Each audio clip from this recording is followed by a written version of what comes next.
Project Sunshine. That's what they called it, Sunshine, and if you're anything like me, that name conjures up something warm, maybe a government initiative about solar energy or public parks. But if I told you that Project Sunshine was actually a secret program where the US government was quietly collecting the bodies of deceased infants from overseas, without their families ever knowing, you would call me crazy, right? Well, you're not alone. But unfortunately, you are wrong. And this is just one of the insane conspiracy theories on this list that turned out to be horrifyingly real. Trust me, bro, and we're kicking things off with a simple question. What would you do if you found out the government had spent $20 million training a cat to be a spy? Not a metaphorical spy, not a robot cat, an actual living, breathing house cat fitted with surveillance equipment and deployed into the field to eavesdrop on Soviet officials during the Cold War. If I told you this over coffee, you would probably start questioning every choice that led to us being friends in the first place. But here is the thing. That is exactly what the CIA did, and they did it with a completely straight face.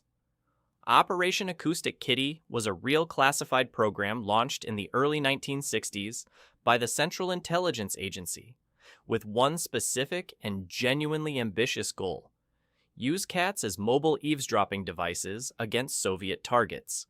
The way it actually worked was exactly as ridiculous as it sounds. CIA surgeons implanted a small microphone inside the cat's ear canal, a miniature radio transmitter at the base of its skull, and ran a thin wire antenna through the length of its tail. The end result was, in the most literal sense possible, a walking, purring wiretap with an attitude problem. The training process alone took years. The team had to condition the cat to stay close to specific human targets, ignore distractions like food and other animals, and basically behave in ways that cats, as a species, have collectively decided they will never do. This was, as you might imagine, an enormous problem because it is a cat. The entire premise required an animal that has operated on its own terms since the beginning of recorded history to suddenly start listening to the CIA.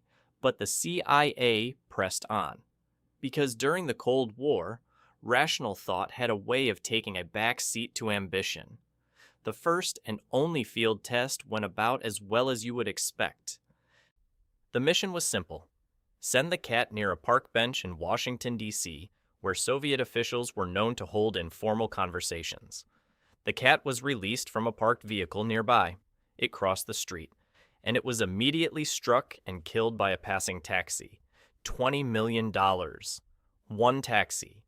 The program was officially deemed a failure and shut down, with a CIA officer later describing the initiative in a declassified memo as a, quote, complete failure. The documents confirming the existence of this program were not declassified until 2001, which means for nearly 4 decades, this was the kind of story that got you laughed out of every room you told it in. Now, while we are on the subject of the government spending irrational amounts of money on things that demonstrably did not work, let me introduce you to Project Stargate. From 1972 to 1995, the United States government ran a classified program through the Defense Intelligence Agency, and later the CIA, with one goal: determine whether psychic phenomena, and specifically a practice called remote viewing, could be weaponized for military intelligence purposes. Remote viewing is the supposed ability to gather accurate information about a distant, unseen location using nothing but the human mind. So, yes, the U.S. government spent over 2 decades trying to train psychics to spy for them, and the program went on for so long and cost so much money that at some point it just became easier to keep funding it than to explain to a congressional committee why it existed. Picture this. The year is 1984. You are sitting inside a classified government facility in Fort Meade, Maryland, watching a man who is about to close his eyes and attempt to psychically locate a Soviet military installation using only his mind. And the remarkable thing is that this is a Tuesday. This is not a special occasion. This is just what your job is. Analysts are around the table taking notes. Funding has already been approved for the following fiscal year. The program has been operational for over a decade at this point. And at no point has anyone stood up and said, with any real conviction, that maybe the United States military should stop paying people to stare at maps with their brains. To be fair, not everyone involved dismissed the program out of hand. A 1995 review commissioned by the CIA and conducted by the American Institutes for Research found that some remote viewing sessions had produced results that were, statistically speaking, above chance. The review technically acknowledged what it called anomalous results that could not be fully explained. However, that same report concluded that the practical intelligence value of these results was not sufficient to justify continued funding, which is a very careful government way of saying it sort of worked, but not in any way that actually mattered. Project Stargate was officially declassified and terminated in 1995. The total cost to American taxpayers for 2 decades of government-funded psychic research was estimated at around $20 million. All right, I am aware that I just gave you a spy cat and a government psychic program, and that both of those things sound like scenes from a very low-budget Cold War comedy. But here is where this list makes a turn. The next entry is not funny. It is not absurd in a charming or disarming way, and I cannot make a joke about it and move on.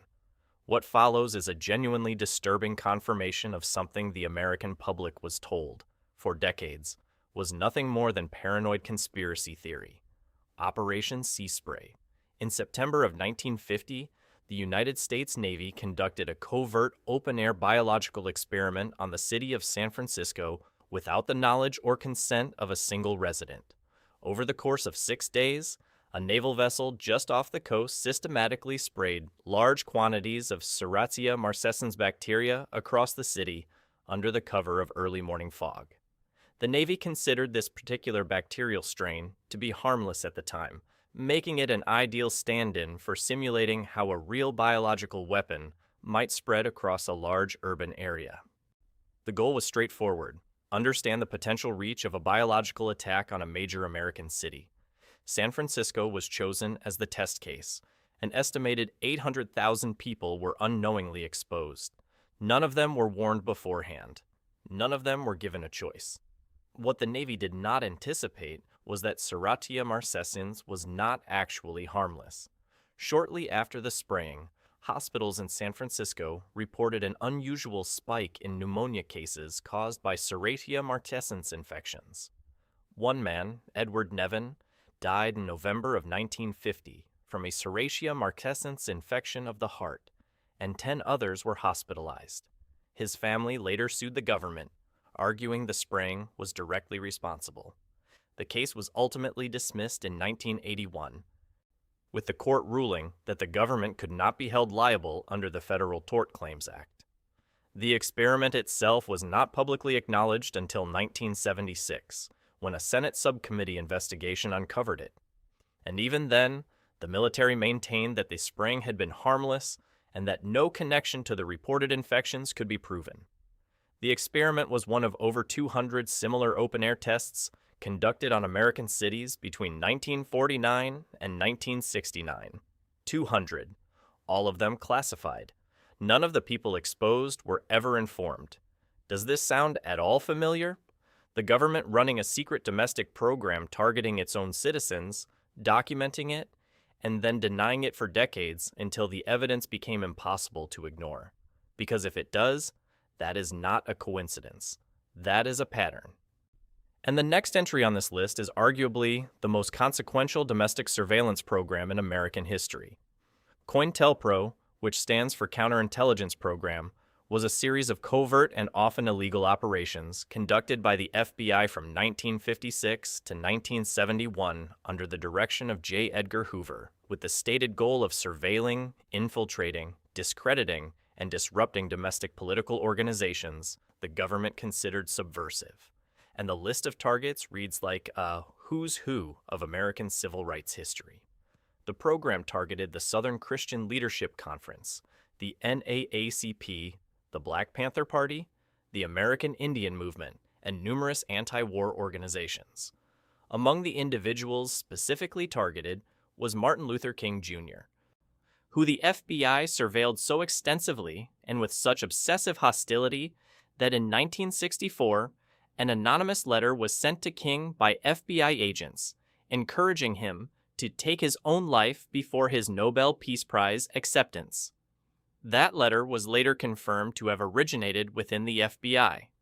The tactics used under Cointelpro included wiretapping, planting informants inside organizations, sending forged letters designed to create internal conflict, leaking damaging and fabricated information to the press, and, in some documented cases, collaborating with local law enforcement in ways that directly contributed to the death of activists. None of this was legal. All of it was official policy. The program was not publicly exposed until 1971, when a group of activists broke into an FBI field office in Media, Pennsylvania, and stole over 1,000 documents. They mailed copies to newspapers, and despite the government's attempts to suppress publication, the contents eventually became public. Congressional investigations that followed confirmed the existence and scope of Cointelpro, leading to significant reforms in FBI oversight. But by the time any of that happened, the program had been running for 15 years. The damage to individuals, families, and organizations was already done, and in many cases, it was irreversible. And I want to be clear about something before we go any further. Each entry on this list gets progressively harder to sit with. The first two were absurd. Operation Sea Spray was disturbing. Cointelpro was institutional and deliberate. And what I am about to describe is something else entirely. Because the next confirmed conspiracy involves not just surveillance, not just deception, but a systematic decision by the United States government to let hundreds of people die slowly over the course of 40 years, in full knowledge of what was happening, and with the active participation of medical professionals who had sworn an oath to do the opposite. The Tuskegee syphilis study. Beginning in 1932, the United States Public Health Service, in partnership with the Tuskegee Institute in Alabama, enrolled 399 black men who had been diagnosed with syphilis into a clinical study. The men were told they were receiving treatment for what the researchers called bad blood, a local term used for a variety of ailments. They were not told they had syphilis. They were not offered treatment. The stated goal of the study was to observe the natural progression of untreated syphilis in the human body over time, specifically in black men, because the researchers believed, based on the racist medical assumptions of the era, that syphilis might progress differently in black patients than in white ones. That was the justification. That was the science. The study was supposed to last 6 months. It lasted 40 years. In 1947, 15 years into the study, penicillin became the standard and widely accepted treatment for syphilis. The participants were not given it. The Public Health Service made a deliberate decision to withhold the cure from men who were dying of a disease that had become entirely treatable, and to ensure the men could not accidentally receive treatment elsewhere. The Public Health Service worked with local draft boards during World War II to prevent the participants from being drafted, because military service would have included medical screening and treatment. The government was actively preventing these men from accessing care that would have saved their lives. The study was finally exposed in 1972 when investigative journalist Gene Heller broke the story for the Associated Press. By that point, 28 of the original participants had died directly from syphilis. 100 additional men had died from related complications. 40 wives had been infected, and 19 children had been born with congenital syphilis. The public response was immediate and enormous. The study was shut down within months of the story breaking. A class action lawsuit was filed, resulting in a $10 million out-of-court settlement, which for most of the survivors and families amounted to very little, given what had been taken from them. It was not until 1997 that President Bill Clinton formally apologized on behalf of the United States government. That was 65 years after the study had begun. 5 of the original participants were still alive to hear it. And I want to be honest with you. This one is genuinely hard to move on from. What happened to those men was not an oversight or a mistake. It was a sustained, deliberate decision. Hold that feeling. The final entry is darker. Fair warning. I am not going to cushion this one. Project Sunshine is also known as the Dead Baby Project, and that name alone should give you some sense of what we are about to get into. It is the entry I mentioned in the very first sentence of this video, and I placed it here deliberately at the end, because it is the single most disturbing confirmed conspiracy on this list. Everything else we covered today was bad. This is different. Project Sunshine was a secret research program launched in 1953 by the United States Atomic Energy Commission. The stated purpose was to study the effects of radioactive fallout on the human body, specifically the effects of strontium-90, which is considered the most dangerous byproduct of nuclear detonation. Strontium-90 is chemically similar to calcium, which means when it enters the body, it accumulates in bone. The Atomic Energy Commission wanted to understand how strontium-90 was moving through the environment and into the human body in the years following nuclear weapons testing. This was, in principle, a legitimate scientific concern. What the researchers decided to do about it was not legitimate in any sense of the word. Because strontium-90 accumulates most aggressively in developing skeletal systems, the researchers specifically needed samples of young bone tissue. Ideally the bone tissue of infants and very young children whose skeletons were still in the early stages of development and therefore most susceptible to strontium-90 accumulation. Testing on living children was obviously not an option, so the program pivoted to studying deceased children instead. And this is where the study crossed a line that, once you understand it, you cannot easily set aside. Between 1955 and 1970, agents working on behalf of the Atomic Energy Commission collected over 1,500 human tissue samples from deceased infants and young children across multiple countries, primarily from Australia and the United Kingdom. None of the families whose children were sampled were ever asked for consent. In many cases, they were actively deceived. Parents who requested to view their child's body before burial were told they could not. Funeral homes and hospitals cooperated with researchers to prevent families from examining the remains closely, because if a parent saw their child's body in full, they might notice that tissue or bone had been removed. To reduce this risk, remains were frequently sent to researchers in parts rather than whole, on the calculation that a grieving parent who could not see the entire body would be less likely to notice what was missing. I am going to say that again. Plainly. The government was sending dead children to laboratories in pieces so that their parents would not realize parts of their child were missing. That is not a conspiracy theory. That is in the declassified documents. The research did not stay limited to human tissue.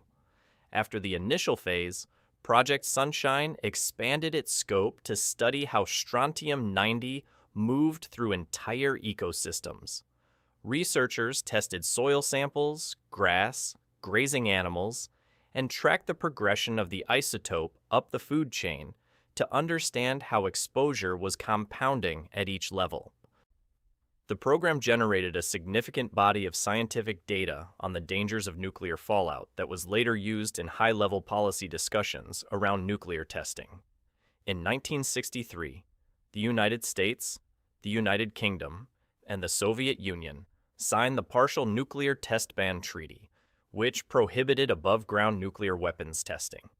Some of the data used to support and justify that treaty came directly from Project Sunshine, which means that scientific knowledge built on the unconsented remains of infants and young children from Australia and the United Kingdom contributed in part to a treaty that protected millions of people from long-term radiation exposure. That is the kind of complexity that does not resolve cleanly, and I do not think it is supposed to. When the full extent of Project Sunshine was eventually exposed in the 1990s, the reaction in Australia and the United Kingdom was immediate and furious. Government inquiries were launched in both countries. Families who had never been told what happened to their children's remains came forward in large numbers. Parents described being turned away from viewing their child's body before burial, told it was not presentable, given vague explanations that had never satisfied them. both governments issued formal apologies, but those apologies arrived decades after the fact, to families who had spent years grieving without knowing the full truth of what had been taken or where it had gone. The practices exposed by Project Sunshine contributed directly to the development of stricter ethical standards for the use of human remains in scientific research, standards that are now considered foundational to modern bioethics, standards that did not exist when this program was operating. And look, I know that ending on something like that is a lot, but I think that is kind of the point. The Spy Cat was funny. The psychic program was absurd. I genuinely hope you walked away from those first two with a laugh, because you are going to need it. The entries that close this list were not funny. They were not there for shock value. They were there because this is what happened, and for decades, saying so would have gotten you laughed out of any room. And now you know. So the next time someone calls something a crazy conspiracy theory, just remember, some of them are. Anyway, that is all I have got for you on this one. If you want more videos like this, let me know in the comments, because there is genuinely no shortage of material to work with. I could make an entire separate video on just the things the US government did during the Cold War alone, but I do value existing, so we will see. If this video left you feeling a bit unsettled, I have something that should help on screen right now. It is a video about the craziest cults from around the world, and as deeply unsettling as that sounds, after what we just covered, it is honestly going to feel like a palate cleanser. Go ahead and check it out, and if you enjoyed this one and have not already, please consider subscribing, because there is a lot more where this came from. Thank you guys so much for watching this video, and as always, trust me, bro,